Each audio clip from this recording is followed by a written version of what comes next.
श्री सद्गुरु महाराज की जय। महर्षि संत सेवी बोध कथाएं। एक राजा था, वह लोगों को खिलाता पिलाता नहीं था। जो अभ्यागत के रूप में आते थे उनको अनजान जानकर अपने यहाँ रहने नहीं देता था। एक दिन उसके यहाँ एक साधु बाबा आए। राजा ने उनसे पूछा कि मैं मरूंगा तो कहाँ जाऊंगा। साधु बाबा ने कहा कि प्रत्यक्ष देखना चाहते हो कि सुनना चाहते हो। राजा ने कहा सरकार प्रत्यक्ष रूप से देखना चाहता हूँ। साधु बाबा ने कहा तो आंखें बंद करो। राजा ने आंखें बंद की तो देखा कि अंधकार है। उसमें चलते चलते उसने विष्ठा देखा, पखाना देखा। यह देखकर उनको बड़ा कष्ट हुआ। साधु बाबा के आदेश से उसने आंखें खोली। बाबा ने पूछा कि वह स्थान कैसा था, देखा तुमने?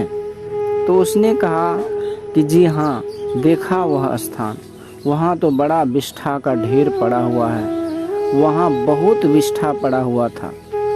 बाबा ने कहा कि मरने के बाद तुमको वहीं जाना पड़ेगा और वहीं विष्ठा भोजन करना पड़ेगा। राजा ने पूछा महाराज कोई ऐसा उपाय हो जिससे वैसे स्थान में जाना नहीं पड़े? अगर ऐसा उपाय है तो कृपा करके बता दीजिए।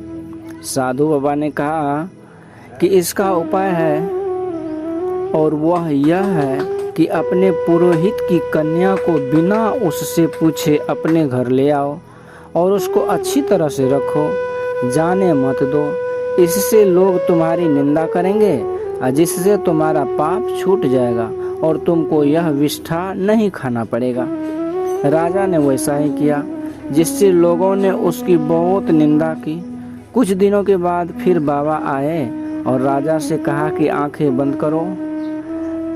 तो राजा ने आंखें बंद करी और आंखें बंद करने पर राजा ने देखा कि उस अंधेरे स्थान में अब थोड़ा सा विष्ठा बच रहा है।